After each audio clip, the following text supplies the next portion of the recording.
오늘 말씀은 위로하라는 외침으로 시작합니다. 바벨론 포로로 가 있는 백성들에게 전하는 위로. 이 사람들은 나라를 잃어보았길래, 마음껏 예배할 수 있는 자유를 잃어보았길래, 그 슬픔을 혹독하게 겪었기 때문에 위로가 간절히 필요한 사람들이었습니다. 이사야 40장, 바벨론 포로 살이가 끝났다, 이제는 고향에 돌아갈 때가 되었다라고 하는데, 그 바로 앞에 39장에는요 히스기야 왕 때가 나옵니다. 포로되기 100년 전의 일입니다. 그러니까 포로 생활까지 합치면 200년 가까운 시기의 이 갭이 차이가 있는 39장에서 40장으로 한 장 넘어갈 때 200년이 훅 지나가는 아주 독특한 성경 배열입니다. 히스기야 당시는 아시리아가 세계적인 제국이었고 북왕국은 이미 그 칼날에 무너졌습니다. 한쪽에서 바벨론이 신흥제국으로 막 일어나던 때입니다. 유대인들은 아수르를 너무 두려워했기 때문에 이 아시리아를 피할 수 있는 방법이라면 뭐든지 좋아 보여요. 그런 말 있잖아요. 적의 적은 우리 편이다. 적의 적은 우리 편이다. 그래서 바벨론이 강성해지는 것을 보고 박수를 보냈고, 바벨론 사절이 예루살렘에 찾아왔을 때에 가까워지고 싶었습니다. 오라 그래가지고요 보여줬습니다. 왕의 모든 부와 모든 기밀까지 다 보여주었습니다. 와우, 굉장하시네요. 참 좋습니다. 당시에는 칭찬인 줄 알았고 친선의 의미라 생각했습니다. 근데 여러분, 그런 말 있잖아요. 견물생심. 이 바벨론이라는 나라의 마음속에 저거 내가 갖고 싶다는 욕망이 자라나기 시작했습니다. 그래서 망하는 거예요. 이스라엘이, 이 유다가. 당장은 아니지만 그 히스기야 자손대에 가서 왕들이 포로로 잡혀가고 백성들이 사슬에 묶여 끌려가고, 어떤 왕은 눈이 뽑히고 감옥에 갇히는 아주 비참한 결과를 낳았습니다. 히스기야는 훌륭한 왕이었지만 한계가 있었습니다. 그렇다고 히스기야 당신 때문에 우리가 망했다라고 손가락질하기는 힘듭니다. 물론 히스기야도 책임의 일부가 있습니다. 그도 기울어져 가는 나라를 되돌릴 수 없었습니다. 그리고 오늘 말씀을 보면, 성경을 보면 이 긴 역사에서 히스기야 왕보다 훨씬 더 중요한 사람은요 이사야라는 선지자입니다. 2018년에 발표된, 그 직전에 발굴된 유물입니다. 예루살렘 성 남쪽에서 주전 8세기의 인장 34개가 발견되었는데, 그 중에 상당수가 왕실의 것이었고, 그 안에 히스기야의 인장도 있고 이사야의 인장도 있습니다. 이게 중간줄에 이사야라 써놓고 그 밑에 나비, 선지자라고 써있는 아주 놀라운 유물입니다. 이 이사야의 영향력은 오늘까지 미치잖아요. 여러분, 사람들이 역사를 단기적으로 보면요 왕이, 정치하는 사람이 가장 중요해 보입니다. 왕이 모든 것을 다 하는 것 같지만, 세상을 바꿀 힘이 있는 것 같지만, 여러분 그렇지 않습니다. 지금 한국도 대통령 선거한다고, 물론 대통령 선거는 나라의 중요한 행사예요. 그러나 너무들 거기에 마음이 뺏기면 여러분 나라가 오히려 갈 길을 잃습니다. 대통령이 나라를 다 바꾸는 거 아니에요. 지난 주일에 마틴 루터 킹 목사님, 나에게는 꿈이 있습니다 연설 말했잖아요. 우리가 그때 대통령이 누군지 모릅니다. 그런데 마틴 루터 킹 목사님은 알잖아요. 무슨 말입니까? 히스기야 왕도 중요한 인물임에 틀림없지만 긴 역사의 관점에서 보면 이사야가 훨씬 더 중요합니다. 예레미야 마찬가지입니다. 시골에 있는 한 선지자, 누구도 그 말에 귀를 기울이지 않았지만, 지금 보니까 지금 이스라엘 백성들이, 유대인들이 생각하기에요, 그때 그쳐갔던 수많은 왕들보다 예레미야 한 사람이 나라에 영향을 끼친 게 훨씬 더 중요했다는 거예요. 그렇지 않습니까?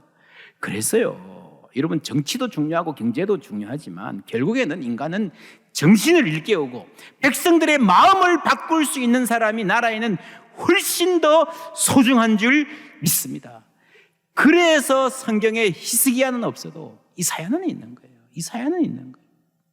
내 백성을 위로하라, 마음에 닿도록 말하라 했는데, 이 말은 해방의 의미를 백성들이 마음으로 아는 것이 중요하다는 거예요. 여러분, 우리가 언제 해방될까? 그게 굉장히 큰일 같지만요, 바벨론 제국을 무너뜨리고 이스라엘 백성들을 정치적으로 군사적으로 해방하는 일은요 하나님 입장에서는 쉬운 일이에요. 하나님이 마음 먹으시면 하룻밤에 바벨론 같은 나라는 무너집니다. 이러면 아이들이 성냥으로 뭐 이렇게 성을 쌓잖아요.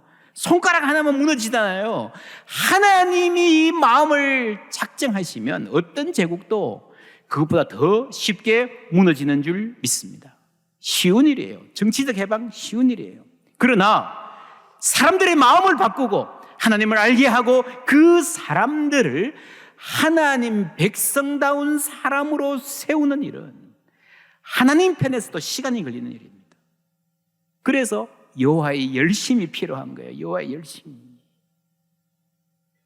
여러분, 이 나라 정치를 세우고 경제를 살리려고 하나님이 열심히 필요한 게 아닙니다. 사람을 바꿔야 되는 거예요. 그래서 여러분, 이스라엘을 해방하는 것보다 그 해방의 참 의미를 마음에 닿도록 말하는 것이 훨씬 더 중요한 거예요. 39장에 나왔던 사건, 이 히스기야 때 이 사건, 그리고 적어도 200년 전 가까운 시간이 휙 지나서 갑자기 난데없이 위로하라, 위로하라. 이거는 정말 아주 의아한 놀라운 배열입니다. 놀라운 배열입니다. 왜 그랬을까? 여러분, 이사야는요, 여러 면에서 놀라운 책입니다. 신약 성경에서 시편과 이사야가 가장 많이 인용됐습니다. 이사야서에 인용된 예언, 이사야서에서 성취된 예언만 쭉 모아도요, 임마누엘부터 시작해서 쭉 모아보면요, 신약의 모든 스토리가 다 이어집니다. 정말 놀라운 성경입니다. 재미있는 것은 성경 전체가 몇 권이죠?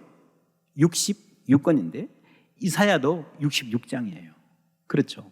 성경이 구약이 39, 신약이 27, 그죠? 39, 27 이렇게 외우시잖아요. 이사야서도 정말 재밌게 1부 심판 39권, 2부 위로 27장 이렇게 되어 있습니다. 놀랍죠? 중요한 것은 39장과 40장 사이에 200년 가까운 시간이 이 갭이 있고 아무런 설명 없이 갑자기 내 백성을 위로하라, 벼락같이 해방이 선포된다고 하는 것입니다. 갑자기 온다. 하나님이 하신 일은 갑자기 나타날 수 있다는 것입니다. 그 갑자기 찾아오는 새로운 시대에 우리는 준비되어 있는가? 분명한 것은요, 끝은 옵니다. 시작할 때가 있었으면 끝날 때가 있습니다. 고난의 때는 반드시 끝납니다. 그때 가면 아마도 많은 사람이 날벼락같이 갑자기 끝났구나 할 수도 있습니다. 이사야서 39장, 40장으로 이어지는 이 구조 자체가 그 교훈을 아주 잘 보여줍니다. 여러분, 고난의 끝을 가져오시는 것은요, 하나님이 하실 일이에요. 우리에게 중요한 것은 이 시기를, 이 고난과 기다림의 시기를 어떻게 살 것인가 하는 거예요. 여러분, 우리가 살아있는 한 너무 아무리 답답해도요, 아무것도 할 수 없는, 아무 선택도 할 수 없는 상황은 없습니다. 아무것도 할 수 없는 때는 없어요. 우리는 언제나 뭔가를 할 수 있고, 그래서 언제나 선택은 중요합니다. 그 선택은 우리 마음에 있는 가치와 기준이 중요함을 보여줍니다. 오늘의 우리의 선택이 내일의 나를 만들어 갈 것입니다. 그래서 여러분, 마음에 닿도록 말하라, 이 말은요, 해방될 것이다 라고 하는 그 사실을, 요즘 말로 팩트를 전달하라는 말이 아니에요. 그것은 예언자가 없어도 합니다. 하나님 없어도 됩니다. 신문기사 한 줄이면 전달할 수 있어요. 마음에 닿도록 말하라는 말은 해방을 맞은 백성들이 어떤 마음을 갖고 어떻게 해방을 살아갈 것인가, 해방 맞은 백성으로, 해방된 백성으로, 참 자유인으로 살아갈 것인가, 하나님 주신 자유를 향해서 어떤 세상을 향해 갈 것인가, 그걸 준비시키라는 말이에요. 하나님께서 우리 삶의 새로운 단계들을 허락하실 때에 우리가 어떤 마음으로 맞을 것인가, 출발은 여기입니다. 6절 7절 함께 읽습니다. 말하는 자의 소리여 이르되 외치라. 대답하되 내가 무엇이라 외치리까 하니 이르되 모든 육체는 풀이요 그의 모든 아름다움은 들의 꽃과 같으니 풀은 마르고 꽃이 시듬은 여호와의 기운이 그 위에 불미라. 이 백성은 실로 풀이로다. 아멘. 그 모든 아름다움은 들의 꽃과 같다. 이거는 한국의 풀이 아니고요. 그 이스라엘 유다 광야에 가면 조금 이렇게 조그맣게 피어나는 풀입니다. 해가 뜨면 다 말라버려요. 몇 시간을 못 갑니다. 그 풀을 말하는 거예요. 여기서 아름다움은 원어로 헤세드입니다. 헤세드. 틀린 번역은 아니지만 이 헤세드라는 말은 구약에서 가장 중요한 단어예요. beauty, faithfulness, loveliness 이런 식으로 번역하는 성경들이 많은데 이 말은 하나님의 신실한 사랑을 말하는 겁니다. 신실한 사랑. 그게 헤세드인데 여러분 인간에게 헤세드가 있을까요? 없을까요? 호세아 6장 4절 에브라임아 내가 내게 어떻게 하랴 유다야 내가 내게 어떻게 하랴 너희의 헤세드가 아침 구름이나 쉬 없어지는 이슬 같도다. 이기는 있어요. 헤세드가 사랑이 있어요. 근데 여러분 아침 안개 같다는 거예요. 가끔씩 여러분 차를 몰고 저기 뭐 서울 가든지 멀리 가면 아침 일찍 출발하면요 이렇게 안개가 자욱할 때가 있습니다. 아이고 서울까지 어떻게 가나 하다가 한 1시간쯤 가다가요 휴게실 들어가서 커피 한잔 사고 나오면 말짱해요. 그 자욱하는 안개가 어디 갔는지 몰라요. 그게 인간의 사랑이라는 거예요. 사랑한다고 말해놓고 목숨 걸고 사랑하겠다 다짐해놓고도요 변하는 게 책임 못 지는 게 사람의 사랑입니다. 시편에 똑같은 말씀이 나옵니다. 103편 말씀 한 개 읽습니다. 인생은 그 날이 풀과 같으며 그 영화가 들의 꽃과 같도다. 그것은 바람이 지나가면 없어지나니 그 있던 자리도 다시 알지 못하거니와 여호와의 인자하심은 자기를 경외하는 자에게 영원부터 영원까지 이르며 그의 의는 자손의 자손에게 이르리니 곧 그의 언약을 지키고 그의 법도를 기억하여 행하는 자에게로다. 아멘. 하나님의 헤세드, 하나님의 의. 이거는요 하나님이 혼자 갖는 성품이 아니고요 관계에서 나타나는 아주 중요한 관계적 자질입니다. 그의 의는 자손의 자손에게 이르리니 그의 인자하심은 헤세드는 자기를 경외하는 자에게 대상이 있는 거예요. 영원부터 영원까지 이른다. 그래서 언약을 지키시는 하나님. 여러분 우리의 위로가 어디 있습니까? 하나님께서 그 언약을 약속하신 것을 지키신다는 여기에 우리의 위로가 소망이 있는 줄 믿습니다. 여러분 우리의 위로는요 전적으로 하나님이 어떤 분인가에 달려 있습니다. 하나님이 조변석해 하는 분이라 그러면 약속했다가 상황이 안 좋으면 없던 걸로 하자 하는 분이라면 우리는 절망입니다. 그러나 여러분 세상은 변해도 하나님은 변치 않으시는 줄 믿습니다. 사람들은 다 내 곁을 떠나도 하나님은 영원히 함께 하시는 줄 믿습니다. 그래서 하나님이 복음이에요. 하나님이 나를 사랑하신다는 것이 복음이고 그것만이 진정한 위로입니다. 그 하나님 어떤 분이십니까? 10절 11절 함께 읽습니다. 보라 주 여호와께서 장차 강한 자로 임하실 것이요 친히 그의 팔로 다스리실 것이라. 보라 상급이 그에게 있고 보응이 그의 앞에 있으며 그는 목자같이 양떼를 먹이시며 어린 양을 그 팔로 모아 품에 안으시며 젖먹이는 암컷들을 온순히 인도하시리로다. 아멘. 하나님 어떤 분이십니까? 말씀 잘 보세요. 하나님은 강한 분이십니까? 온순한 분이십니까? 하나님은 강한 분이십니까? 온순한 분이십니까? 둘 다죠. 강한 분인데 온순히 인도하시는 분입니다. 무슨 말입니까? 젖먹이는 암컷들, 어린 양을 창세기 33장에 보면 야곱이 에서에게 이런 말을 합니다. 내 주도 아시거니와 자식들은 연약하고 내게 있는 양떼와 소가 새끼를 데리고 있은즉 하루만 지나치게 몰면 모든 떼가 죽으리니 청하건대 내 주는 종보다 앞서 가소서. 함께 가자 했는데 함께 못 간다는 거예요. 여러분 에서가 이 사람들을 괴롭히려고 그러는 게 아니라 그냥 자기 페이스대로 신경 안 쓰고 가면요 뒤에는 다 죽는다는 거예요. 여러분 이게 사회가 이런 겁니다. 여러분 우리는 사랑한다고 해도요 남을 배려할 줄 모르기 때문에 그 사정을 모르기 때문에 사회적 약자가 고통받는 것은 늘 있습니다. 하나님께서 어린 양, 젖먹이는 암컷들을 온순하게 인도하신다는 말은요 이런 사회적 약자에 대한 배려가 있어야 된다는 거예요. 그래서 최고의 위로는요 이 하나님을 아는 거예요. 이 하나님이 복음이고 하나님이 위로입니다. 그 하나님이 없으면 여러분 우리는 절망입니다. 이 위로를 받은 사람은 어떻게 사는가? 40장 9절에 아름다운 소식을 시온에 전하는 자여, 한 사람을 두고 말하는 거죠. 너는 높은 산에 오르라. 아름다운 소식을 어디에? 예루살렘에 전하는 자여, 또 한 사람을 이야기합니다. 그런데 세 번역을 보면요 좀 달라요. 9절 말씀 함께 읽어보겠습니다. 좋은 소식을 전하는 시온아, 어서 높은 산으로 올라가거라.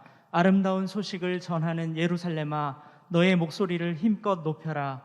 두려워하지 말고 소리를 높여라. 유다의 성읍들에게 여기에 너희의 하나님이 계신다 하고 말하여라. 좀 다르죠. 개역 개정은 아름다운 소식을 시온에 전하는 자야. 누군가가 있어가지고 그 사람이 명을 받고 시온에 소식을 전하는데, 세 번역을 보면 좋은 소식을 전하는 시온, 아름다운 소식을 시온에 전하는 사람이 따로 있는 게 아니고, 이게 예루살렘이 아름다운 소식을 전하는 공동체가 되어야 된다라고 하는 말이에요. 이 세 번역이 훨씬 유력합니다. 개역 개정은 왜 이렇게 번역했냐? 이게 이제 설명하자면 복잡한데 문법적으로 이 세 번역의 번역이 훨씬 유력하다는 것 아주 중요합니다. 누군가 다른 사람이 있어서 그 사람이 시온에 전한다는 말이라기보다는 시온이, 예루살렘이 아름다운 소식을 전하는 주체가 되는 것입니다. 무슨 말입니까? 2절에서요 예루살렘의 마음에 닿도록 말하라 라고 선지자에게 하나님 말씀 주셨는데, 여러분 그 말씀이 마음에 와 닿으면요, 그 다음에는 나도 그 말씀을 전해 듣고 받은 사람도 전하는 사람이 된다는 말이에요. 우리가 복음의 소식을 전해 들었잖아요. 그러면 그 복음이 언제 완성되는가 하면, 우리도 누군가에게 그 복음의 소식을 전할 수 있을 때 그 복음이 참 복음이 되는 거예요. 지난 주일 우리 수요일에 전도훈련학교 졸업식 했습니다. 여러분 전도훈련 참으로 귀합니다. 누군가를 전도할 수 있게 될 때에 나에게 내가 전해받은 이 복음이 여러분 참 복음이 되는 거예요. 살아서 움직이는 거예요. 그래서 우리 모두는 말씀을 듣기만 하는 사람이 아니라 전하는 사람이 되라고 하나님이 세우신 거예요. 위로도 그렇습니다. 하나님이 우리에게 위로를 주실 때는요, 그 위로가 나만 받아먹고 나만 위로받고 거기서 끝나면 안 돼요. 찬송하리로다. 그는 우리 주 예수 그리스도의 하나님이시요 자비의 하나님 아버지시요 모든 위로의 하나님이시며 우리의 모든 환난 중에서 우리를 위로하사 우리로 하여금 하나님께 받는 뭐로서? 위로로서. 하나님 위로를 주세요. 그 다음 단계 보세요. 모든 환난 중에 있는 자들을 능히 뭐하게? 위로하게 하시는 이로다. 능히라는 말은 무슨 말입니까? 옛날에는 능력이 없었다는 거예요. 누군가를 위로하고 싶어도 위로할 능력이 없었는데 하나님이 우리에게 위로를 주실 때에 내가 능히 다른 사람을 위로할 수 있는 사람으로 세워진다는 말씀입니다. 할렐루야. 그래서 이 말을 요약하면요, 위로받다 위로하다예요. 위로받다 위로하다. 여러분 진정으로 위로받은 사람은요, 누군가를 위로할 수 있는 사람이 되는 거예요. 여기에 온전한 치유가 있습니다. 여러분 아시죠? 요즘에는요 힐링이란 말이 너무 많습니다. 너무 넘쳐나요. 여기도 힐링, 저기도 힐링. 어디 관광지 가도 전부 다 간판이 힐링, 힐링. TV에도 힐링, 인터넷에도, 서점에도, 학교에도, 교회에도. 무슨 말입니까? 그만큼 상처가 많다는 말이죠. 그만큼 아프다는 말이죠. 힐링 좋은데, 필요한데, 문제는 이게요, 너무 소비적이라는 겁니다. 소비적이라는 게 무슨 말이에요? 이게 돈 이전에 소비되고 만다는 거예요. 소비되고 물거품처럼 사라진다는 거예요. 좋은 데 가서 먹고 마시고 구경하고 좋아요. 그러나 그게 힐링의 전부라면 끝이 없어요. 그게 소비적 힐링이라는 것입니다. 술 한 잔 마셔서, 오늘 술 한 잔 마셔서 힐링이 된다면, 위로가 된다면 내일은 2잔 마셔야 되고요, 그 다음에는 3잔 마셔야 힐링이 되는 거예요. 근본적인 힐링이 되지 못하기 때문에 점점 강해가 더해져야 되는 거예요. 알코올 중독 못지않게 힐링 중독도 심각합니다. 좋은 데 가서 밥 먹고 차 마시고 그러면 힐링이 된다 싶지만요, 그것도요 몇 번 하고 나면 시들해지잖아요. 그게 나쁘다는 게 아니라 필요해요. 하세요. 꼭 해야 됩니다. 그걸로는 부족하다는 것을 알아야 됩니다. 하나님의 대답은 이제 그만큼 위로받았습니다. 이제 그만큼 힐링됐다 소리 하면요, 나도 누군가를 치유하는 사람이 되어야 되는 거예요. 위로받다가 위로하다로 가야 되는 거예요. 그럴 때에 나에게 주신 이 치유와 샬롬이 견고해지는 줄 믿습니다. 우리가 지속적으로 서스테이너블하게 건강한 삶을 살 수 있는 거예요. 어제도 우리 교회 돌봄 학교로 모였습니다. 돌봄 학교 그럼 뭐예요? 이게 돌봄을 받는 건가요? 돌봄을 제공하는 건가요? 둘 다입니다. 둘 다. 돌봄받고 돌봄을 제공하고, 위로받고 위로를 주고, 위로받다 위로하다. 이게 많은 사역의 원리가 그렇습니다. 사랑방 목자들의 사역도 마찬가지입니다. 내가 말씀을 듣고 은혜 받고 그 은혜를 전하는 거예요. 돌봄을 받고 돌보는 거예요. 위로받고 위로하는 사람이 되는 거예요. 예루살렘아, 이 소리를 외치라. 이게 예루살렘의 사명이었어요. 오늘날 교회의 사명입니다. 예수님이 교회를 향해서 세상의 빛이라고 말씀하신 게 너희들이 위로를 받고 치유를 받고 세상의 위로를, 치유와 소망을 전하는 공동체가 되라는 말입니다. 그래서 그 출발로 내 백성을 위로하라. 마음에 와닿게 말하라. 마음에 와닿게 말하라. 이거는요, 문자 그대로 하면 심장에 대고 말하라는 거예요. 심장에 대고. 이 말을 심장에 대고 말하라. 이 말은요, 하나님의 심장을 말해요. 하나님의 심장에서 우러나온 말인데, 이 하나님의 심장이 백성들의 심장에 가 닿기를 바란다는 말씀이에요. 사도 바울의 말, 빌립보서 1장 8절 함께 읽습니다. 내가 예수 그리스도의 심장으로 너희 무리를 얼마나 사모하는지 하나님이 내 증인이시니라. 아멘. 예수 그리스도의 심장으로 사모합니다. 무슨 말입니까? 여러분, 사모하면요, 심장이 뛰잖아요. 여러분, 만약에 자녀가 멀리 외국 나가서 있다가 돌아오면, 놀러 간 것도 아니고 유학 간 것도 아니고 전쟁터에 나갔어요. 총알이 빗발치고 폭탄이 터지는 자리에 가서 정말 죽을 고생 다 하고, 그러다가 포로로 잡혀가지고요, 적군에서 얻어터지고 고문받고, 그러다가 구사일생으로 풀려났어요. 한국 돌아온다 그러면 여러분 포항에 앉아 있겠습니까? 어느 부모가 포항에 앉아 있겠습니까? 인천공항까지 가지 않겠습니까? 비행기 도착했다는 사인이 전광판에 뜨고 저기서 젊은이들이 쏟아지기 시작하면 내 아들 어디 있나? 여러분 까치발하고 보지 않겠습니까? 그때 그 부모의 심장 뛰지 않을까요? 터져버릴지도 모를 만큼 그 아들을 향해서 뛰는 심장, 그것이 우리를 향한 그리스도의 심장인 줄 믿습니다. 여러분, 탕자가 집으로 돌아올 때 아버지가 멀리서 보고 버선발로 뛰어나가서 안아주잖아요. 그때 아버지의 심장, 그 거짓골을 하고 오는 그 아들을 불쌍해서 끌어안으시는 아버지의 심장, 바벨론 포로들이 해방을 맞아서 돌아오는 그들을 보는, 그들을 사랑하는, 그들이 잘 되기를 바라는 하나님의 아버지의 심장, 이 심장의 고동소리를 백성들의 심장에 대고 전하라.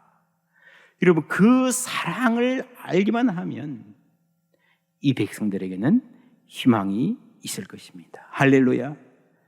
사람이 사람을 말로 위로할 수 없습니다. 하나님의 사랑을 알 때에 거기에 참된 위로가 있는 거예요.